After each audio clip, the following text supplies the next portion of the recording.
Mais nous ne pouvons pas continuer à fonctionner de cette manière parce que quelque part, l'histoire avance, les démocraties avancent. L'Afrique, tant bien que mal, en titubant, mais avance. Le Congo avance. J'en suis convaincu. Le Congo avance. Mais, s'il vous plaît, gardons à cette discussion une certaine dignité. Nous aurons le loisir tout à l'heure de nous interpeller dans les discussions, mais laissez l'orateur dérouler son exposé, s'il vous plaît. Donc je disais que sur cette question, nous ne pouvons pas rester indifférents et c'est la raison pour laquelle je me suis permis de poser deux questions essentielles. La première,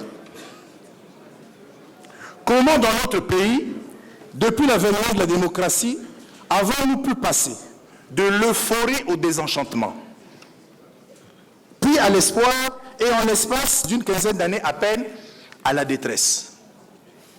On a tous voulu la démocratie. Moi, je suis, comme bien d'autres ici, un acteur de la conférence nationale.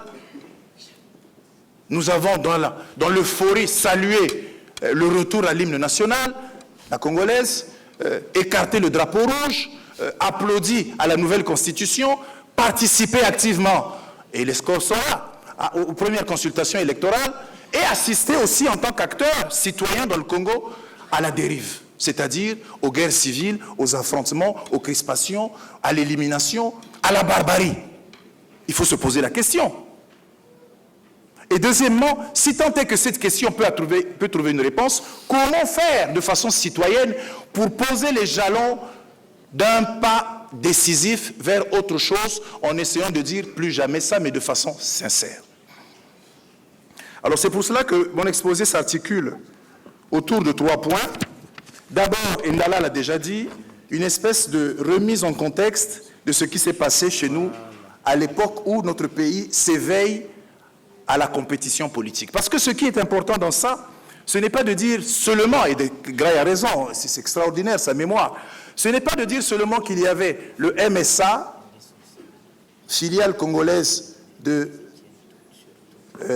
la SFIO, le PPC relié au Parti communiste français et l'UDDA assimilé au RDA. Il faut comprendre aussi que l'existence formelle de ces partis concernait une minorité de notre population, c'est-à-dire la minorité instruite, des lettrés, des greffiers, au Pango en était un, des commis aux écritures, ainsi de suite.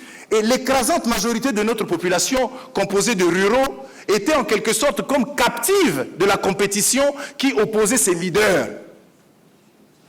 Et donc, l'existence du pluripartisme n'était pas en soi générateur des conflits ou de la violence. C'est la compétition pour les élections locales, pour les élections municipales et ensuite pour la présidence de la République à partir de 1958 qui a créé les crispations en engendrant des mobilisations partisanes fondées sur la référence à l'ethnicité autour du MSA et de l'UDDA principalement parce que le MSA et le PPC s'étaient alliés pour pouvoir affronter certaines élections.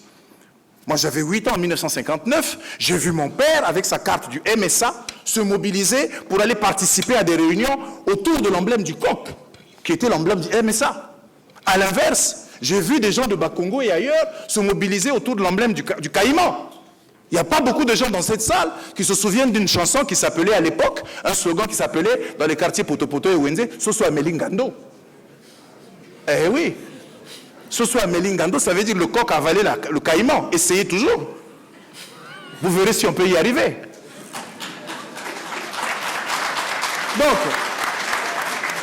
vous voyez que ce sont des référents qui ne sont pas des référents gratuits. Autour de ce type de référents, il y a des compétitions et ces compétitions ont contribué à former le terreau, à constituer la base objective, psychologique, à partir de laquelle les mobilisations partisanes se sont transmuées en 1959, lorsque la compétition devient plus ardue, en un affrontement à Brazzaville et à Pointe-Noire entre les partisans du nord d'un côté et les partisans du sud de l'autre côté autour de la personnalité de Youlou et de Pango. C'est de là qu'est né le premier traumatisme violent dans un contexte de compétition multipartite ouvert par la colonisation. On ne dit pas que la colonisation est à l'origine des guerres.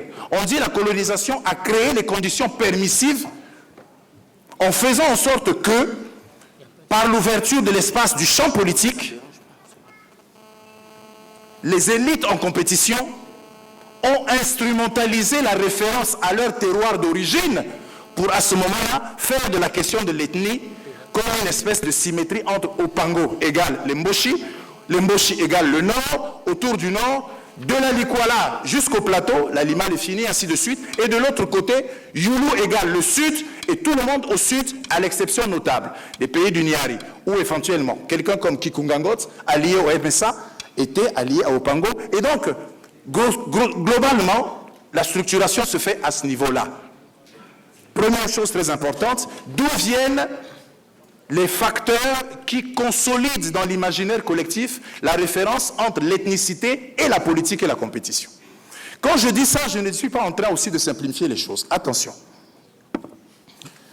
Dire qu'il y a des blocs ne veut pas dire qu'à l'intérieur de ces blocs, il n'y a pas des contradictions ou des conflits. Il ne s'agit pas de simplifier en plus les choses. Le Nord n'est pas une entité homogène, à plus forte raison politiquement, à plus forte raison aujourd'hui. Le Sud non plus.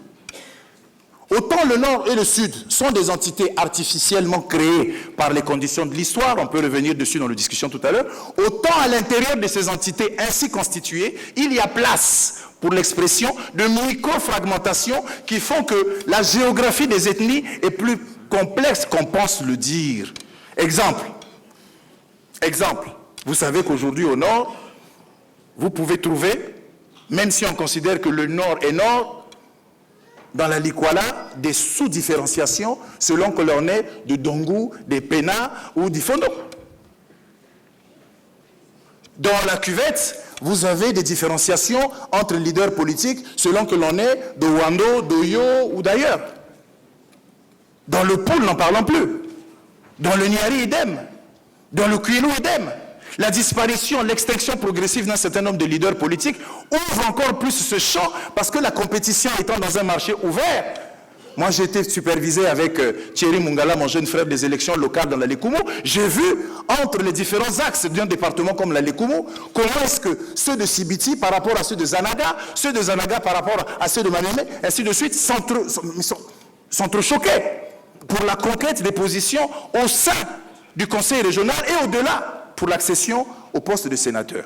Donc, en un mot, historiquement, les catégorisations ethniques ne sont pas des catégorisations figées. Ce sont des catégorisations travaillées, ce sont des catégorisations construites et en perpétuel mouvement, parce qu'en perpétuelle confrontation avec les intérêts, les luttes, les stratégies des personnels, ce que disent les sociologues ou les économistes, les politologues, des entrepreneurs politiques. Voilà, me semble-t-il, le premier point très important qu'il fallait souligner. Deuxièmement, à partir du moment où nous avons repéré ce contexte historique, de quelle manière est-ce que l'on passe de ce contexte historique à la situation de violence? Ici, il nous faut faire une petite périodisation. Grosso modo, moi je pense que la période qui va de 1956 à 1963 est caractérisée essentiellement par une période d'ouverture du champ politique. C'est-à-dire qu'il y a de la compétition, que les partis existent, même si c'est structuré autour de deux pôles principaux, le MSA et l'UDDA. Lorsque nous obtenons l'indépendance en 1960, ce n'est pas un cadeau de la colonisation française, c'est l'anticipation par le général de Gaulle qui ayant vu la défaite de Dien Bien Phu, ayant vu la montée des luttes anticoloniales, ayant vu l'expérience de l'Algérie, se dit que plutôt que de perdre un empire, il valait mieux concéder progressivement des morceaux de souveraineté de façon à transférer progressivement le pouvoir à l'autonomie des locaux et faire en sorte que nous contrôlions de l'essentiel la vie politique nationale plutôt que d'avoir à subir ce que les Vietnamiens ont fait, ce que les Algériens s'apprêtaient à faire. En 1960, lorsque nous sommes indépendants, la France est en pleine négociation avec le FLN dans le cadre des accords d'Évian. Ce qui veut dire que lorsque nous obtenons l'indépendance, nous fêtons la fin d'un système, mais en réalité, nous restons encore étroitement enfermés dans un dispositif qui est commandé, qui est voulu par la métropole. Et à l'intérieur de ce dispositif, il y a de la compétition. Mais la compétition, elle s'appuie essentiellement sur les partis qu'il y a. Après de 63 jusqu'à la conférence nationale, nous avons un autre système politique. Ce système politique est né du soulèvement populaire qu'on appelait la Révolution en 1963. et qui nous a conduits avec les grailles au MNR et ensuite à la GMNR, à la défense civile, au Parti congolais du travail, jusqu'à la veille de la conférence nationale, c'est-à-dire le fameux discours de la Bolle et les événements que l'on a vécus de 89 à 91.